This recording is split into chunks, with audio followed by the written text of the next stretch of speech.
నేను అందుకే తల్లిదండ్రులు కూడా పెట్టమని చెప్తాను. నేను కొంతమంది కోడళ్ళు, పనికిమాలిన కోడళ్ళు, దరిద్రగొట్టు కోడళ్ళు, దిక్కుమాలిన కోడళ్ళు, సైతాను కోడళ్ళు, మిమ్మల్ని కాదులే, కొంతమంది కోడళ్ళు ఉంటారు. వాడి తల్లిదండ్రికి పెట్టనీరు, మళ్ళీ ఏళ్ళమ్మ నాన్నకు పెట్టుకుంటారు. తల్లిదండ్రికి పెట్టనీరు. నేను చెప్పనా, దరిద్రం ఓలాడిద్ది, దరిద్రం ఓలాడిద్ది. ఆ చిన్న అప్పమే కరువు కాలం తీరేంత వరకు ఆమె తొట్టిలో పిండి తగ్గలేదు, బుడ్డిలో నూనె తగ్గలేదు, అదే సమృద్ధి అయింది. ఈ చిన్నవాడు తీసుకొచ్చినటువంటి 5 రొట్టెలు 2 చేపలే 5,000 మంది పురుషులు, అంతకంటే ఎక్కువ మంది స్త్రీలు, పిల్లలు, దాదాపు 12,000 కంటే ఎక్కువ మంది కడుపులు నింపి 12 గంపలు మిగిలాయి.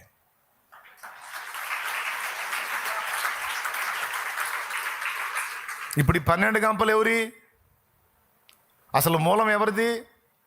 వాడిదే. 5 రొట్టెలు 2 చేపలు ఎక్కడా? 12 గంపలు ఎక్కడా? అసలు వాడు ఇచ్చిన దానికి వాడికి మిగిలిన దానికి ఎంత తేడా ఉందో చూడండి. అంటే మిగిలిన ముక్కలు అని తక్కువ అంచనా వేయొద్దు. దేవుడు ఆశీర్వదించి ఇచ్చింది వ్యర్థంగా పోతే ఊరుకోడు. అందుకే నేను అన్నం మిగిలితే ఎట్టబడితే అట్ట చేయొద్దని చెప్తాను. నేను దేవుని సన్నిధిలో ఏది కూడా వేస్ట్ చేయొద్దు, వ్యర్థపుచ్చొద్దు, ఎట్లా పెడితే అట్లా పాడు చేయొద్దు అని చెప్తాను నేను. ఎందుకో తెలుసా? సన్నిధిలో మనం తినే ప్రతి ముద్ద, సన్నిధిలో మనం పెట్టే ప్రతి ముద్ద నా దేవుడు ఆశీర్వదించి ఇచ్చింది. అది దాన్ని దుబారా చేయకూడదు, ఎట్లా పెడితే అట్లా వాడకూడదు, దాన్ని పాడు చేయకూడదు, వేస్ట్ చేయకూడదు. నీకు ఆకలైందా? తిన్నంత వరకే పెట్టించుకో. కన్ను కావాలంటే కడుపొద్దు అంటది అన్నట్టుగా కన్నును బట్టి ఇంత పెట్టించుకొని కడుపొద్దని చెప్పి సగం మిగిలిచి పడేసే పని చేయకూడదు దేవుడి సన్నిధిలో ఆహారం. ఎందుకంటే మిగిలిన ముక్కలు ఆయన క్రమంగా తీయించాడు. ఏమీ నష్టపడకుండా మిగిలినవన్నీ పోగు చేయుడని వారితో చెప్పాను. నష్టపుచ్చకూడదు. అందుకే నేను చెప్తాను, ఎక్కడన్నా ఏదన్నా వేస్ట్ అయిపోతుంటే బాధపడతాను. అది అది అట్లా దేవుంది కదా, అది అట్లా చేయకూడదు కదా, దేవుంది కదా, అట్లా వేస్ట్ చేయకూడదు కదా, దేవుంది కదా అని చెప్తాను. దేవునికి స్తోత్రం కలుగును గాక. పెద్దగా చెప్పండి. అబ్రహాముకి కుమారుని ఇవ్వబోయేటప్పుడు అబ్రహాం ఇంటికి వచ్చి తినిపోయాడు.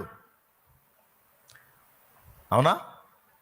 అంతకుముందు ఎప్పుడు ఇంటికి రాలా, తినలా, జస్ట్ దర్శించాడు, వాగ్దానాలు ఇచ్చాడు, అదృశ్యమయ్యాడు. కానీ ఈసారి ఇస్సాకుని ఇవ్వబోతున్నాడు. నెక్స్ట్ ఇయర్ ఇస్సాకు పుట్టబోతున్నాడు. ముందు వచ్చి అబ్రహాం ఇంటిని దర్శించి అబ్రహాం ఇచ్చిన ఆతిథ్యాన్ని తీసుకొని కడుపు నిండా తిని, మీదటికి ఈ కాలమున, నిర్ణయ కాలమున నేను మరలా వస్తాను, నీ భార్య అయిన శారా నీకు కుమారుణ్ణి అంటుందని చెప్పి వెళ్ళాడు. జరిగిందిగా. స్తోత్రం చెప్పండి. అంటే ఆ ఆశీర్వాదం ఇవ్వబోయేటప్పుడు అబ్రహాం ఇంట తిన్నాడు దేవుడు. లోతుని రక్షించడానికి వెళ్ళేటప్పుడు లోతు ఇంటికి వెళ్ళి తిన్నాడు. తిని లోతు ఫ్యామిలీ మొత్తాన్ని బయటికి తీసుకొచ్చాడు. స్తోత్రం.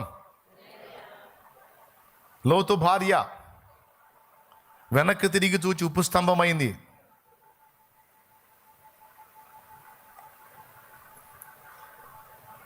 ప్రియులారా, ఈ రకంగా చూస్తే లోతు ఇంటిని రక్షించున్నట్లు లోతు ఇంటికి పోయి తిన్నాడు. అబ్రహాముకి కుమారుణ్ణి ఇచ్చినట్లు అబ్రహాం ఇంటికి పోయి తిన్నాడు. ఇస్సాకు తన కుమారుడైన ఏశావుని దీవించినట్లు నువ్వు వెళ్ళి వేటాడి మాంసం తీసుకొని రారా, అది తిని నేను నిన్ను దీవిస్తాను అన్నాడు. ఇదంతా ఏం చూపిస్తుంది మనకంటే, మనకున్న దానిలో నుండి ముందు దేవుడైన దైవజనుడైనా పొందగోరతారు. ఎందుకంటే తరువాత మనం ఆశీర్వదించబడినట్లు. నేను అందుకే తల్లిదండ్రులు కూడా పెట్టమని చెప్తాను. నేను కొంతమంది కోడళ్ళు, పనికిమాలిన కోడళ్ళు, దరిద్రగొట్టు కోడళ్ళు, దిక్కుమాలిన కోడళ్ళు, సైతాను కోడళ్ళు, మిమ్మల్ని కాదులే, కొంతమంది కోడళ్ళు ఉంటారు. వాడి తల్లిదండ్రికి పెట్టనీరు, మళ్ళీ ఏళ్ళమ్మ నాన్నకు పెట్టుకుంటారు. ఆ తల్లిదండ్రికి పెట్టనీరు. నేను చెప్పనా, దరిద్రం ఓలాడిద్ది, దరిద్రం ఓలాడిద్ది. వాళ్ళు మంచోళ్ళైనా చెడ్డోళ్ళైనా ఎట్లాంటి వాళ్ళైనా సరే అడిగి జన్మనిచ్చారు. నీకంటూ భర్త వచ్చాడంటే దేవుడు వాళ్ళని వాడుకొని నీకు ఇచ్చాడు. నీ తల్లిదండ్రిని నువ్వెంత ప్రేమిస్తావో వాని తల్లిదండ్రిని వాడంతే ప్రేమించాలి. అది బాధ్యత. నీ భర్త తన తల్లిదండ్రికి సాయం చేయడానికి ఇష్టపడినప్పుడు నీవు అడ్డగించకూడదు. అది శాపం. వాళ్ళు ఎట్లా, నీ శత్రువులే కావచ్చు కాక, వాళ్ళు నిన్ను ద్వేషించే వాళ్ళే కావచ్చు, నీ కడుపు కొట్టిన వాళ్ళే కావచ్చు, అయినా సరే శత్రువుకి అన్నం పెట్టమన్నాడు అక్కడే. నీ శత్రువుకి అన్నం పెట్టు, అదే నిప్పులు పోస్తా వాళ్ళని ఎత్తిన అన్నాడు. నీ శత్రువు నీ ముందుకు వచ్చి ఆకలి గురుంటే వాడికి అన్నం పెట్టు అన్నాడు. శత్రువుకి పెట్టాను అనుకొని పెట్టు. నీ భర్తను చేయని. తల్లిదండ్రులకు సాయము చేసే కొడుకు ఆశీర్వదించబడతాడు. తల్లిదండ్రుల్ని ప్రేమించే కూతురైనా కొడుకైనా దరిద్రతలో ఉండరు. ఏ నాటికైనా వాళ్ళు సమృద్ధిగా ఆశీర్వదించబడతారు. వాళ్ళు సమృద్ధిగా ఆశీర్వదించబడతారు. ఎందుకంటే దేవుడు సంతోషపడతాడు దాన్ని బట్టి. తల్లిదండ్రిని నిర్లక్ష్యపరిచే కొడుకులు కొప్పేసుకున్న వాడు తినలేడు. తల్లిదండ్రికి అన్నం చేరకుండా అడ్డగించే కోడలో పోగు చేసినా తినలేదు. భవిష్యత్తులో తనకు కూడా అదే కర్మ గాలిద్ది. యాడికి బాదు. నేను తిని నిన్ను ఆశీర్వదించినట్లు దీవించినట్లు నా కుమారుడా ఏశావు ఆహారం దేరా అన్నాడు. ఎందుకు? ఇస్సాక్కి మేకలు లేక గొర్రెలు లేక ఏమి లేకనా? మందలు ఉన్నాయి. 100 అంతల ఆశీర్వాదాన్ని పొందినోడు ఇస్సాక్ అంటే. లేక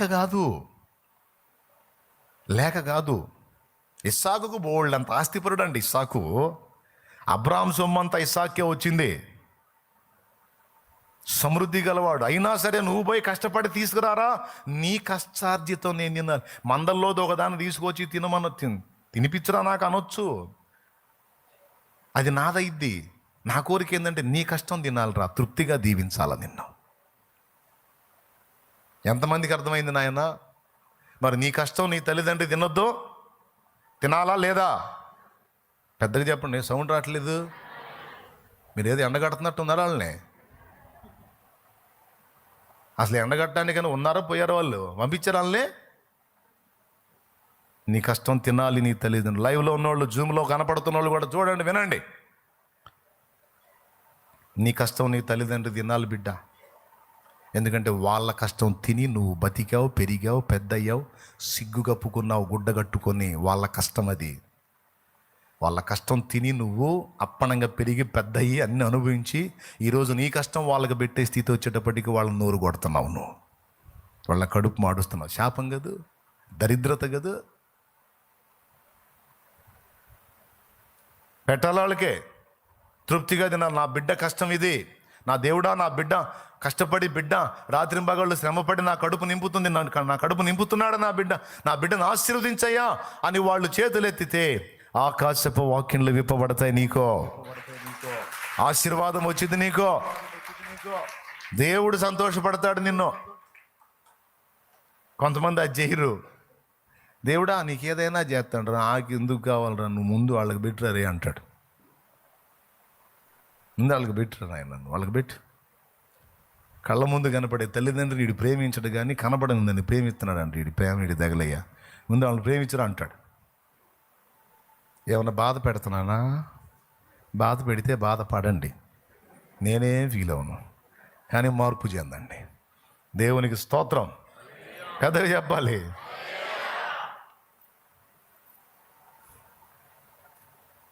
దేవుడు మనల్ని ఆశీర్వదింపగోరినప్పుడు ముందు మన యొద్ద నుండి పొందగోరుతాడు.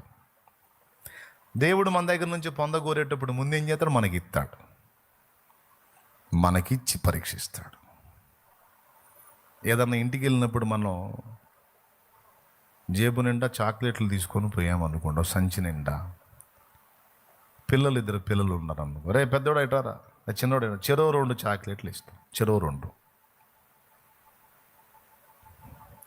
ఇప్పుడు చుట్టాలు ఆతిథ్యాలు ఇవన్నీ ఏడిసినవి అయిపోయింది. ఇప్పుడు ఎవడు పట్టించుకోవట్లే.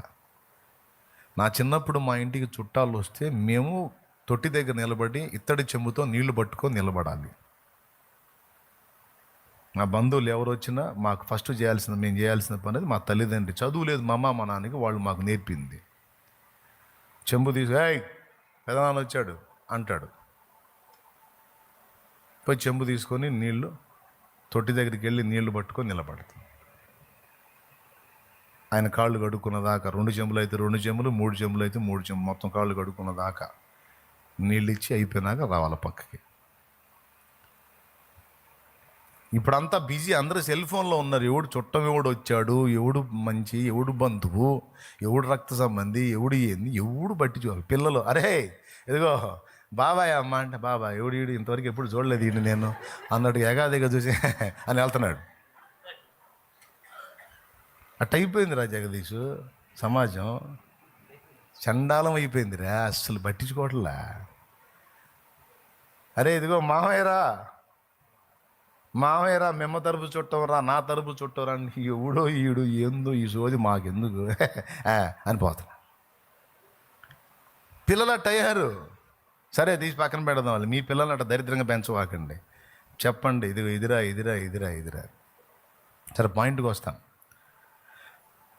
జేబు నిండా తినే పదార్థాలు తీసుకొని, లేదా సంచి నిండా తినే పదార్థాలు పెట్టుకొని ముందు చెరో రెండో చెరో మూడో ఇచ్చి ఏం చేసేవాళ్ళు తెలుసు అప్పట్లో? అరే నాకు ఒకటి పెట్టవా అనేవాళ్ళు. ఇచ్చింది ఆయనే, మూడో నాలుగో ఇచ్చాడు ఒక్కొక్కడికి.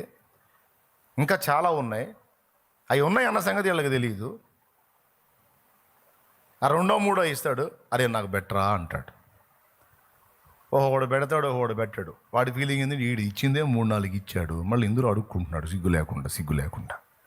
ఏంది ఇచ్చేదని అది తీసుకొని అంతే పత్తా లేకుండా పోతాడు, వెళ్ళిపోతాడు. ఉంటే మళ్ళీ అడుగుతాడు వీడని. ఒకవాడు ఏం చేస్తాడు తెలుసా, అసలు నాకు ఇచ్చింది ఆయనేగా, తీసుకొని వాడి దగ్గర 4 ఇస్తే వాడు 2 ఇస్తాడు తిరిగి. అప్పుడు ఏం చేస్తాడు తెలుసా, ఆయన దగ్గరికి తీసుకుంటాడు, ముద్దు పెడతాడు. ఎంత మంచి బుద్ధి నాన్న ఇది, ఇదిగో ఈ సంచంతా నీకేరా అని ఇస్తాడు. దేవుడు కూడా అంతే, మనకి ఇచ్చేది దేవుడే. లేకపోతే నీకు ఎటుపక్క నుంచి, ఇప్పుడు చాకిరీ చేస్తే వచ్చిందన్నా అని నువ్వు అంటావేమో. చాకిరీ చేయడానికి ఆరోగ్యం ఇచ్చింది ఎవరు? నువ్వు చేయటానికి నీకు పని చూపించింది ఎవరు? నువ్వు పని చేస్తే డబ్బులు ఎగ్గొట్టకుండా వాడు ఇచ్చేటట్టు చేసింది ఎవరు? నీకు 4 రూపాయలు కలిసి వచ్చేటట్టు చేసింది ఎవరు? దేవుని కృప లేకుండా నీకు వచ్చిందా? ఒప్పుకుంటావా మాట? కాదుగా. దేవుడి దయగలిగే నీకు ఇచ్చింది దేవుడు. అది ఏ రూపేణన్నా కానీ ఇచ్చింది దేవుడు. ఇచ్చిన ఆయన మళ్ళీ నాకు కొంచెం సాయం చేయవా అంటాడు. ఎందుకు? బుద్ధిని కనుక్కోవటానికి, బుద్ధిని పరీక్షించడానికి. అప్పుడు రాజీ పడకుండా ఇదిగో నీది నీకు ప్రభువా అని కేటాయించినప్పుడు ఎంత నమ్మకత్వం ఉంది నాన్న నీ దగ్గర అని దగ్గర తీసుకొని ముద్దాటమే కాదు, ఆయన సిద్ధపరిచినవన్నీ నీకు అందిస్తాడు. ఆకాశ వాకిళ్లను విప్పి నువ్వు పట్టజాలనంత, నువ్వు ఆపలేవు నాన్న, అంత విస్తారంగా ఇస్తాను నీకు అన్నాడు.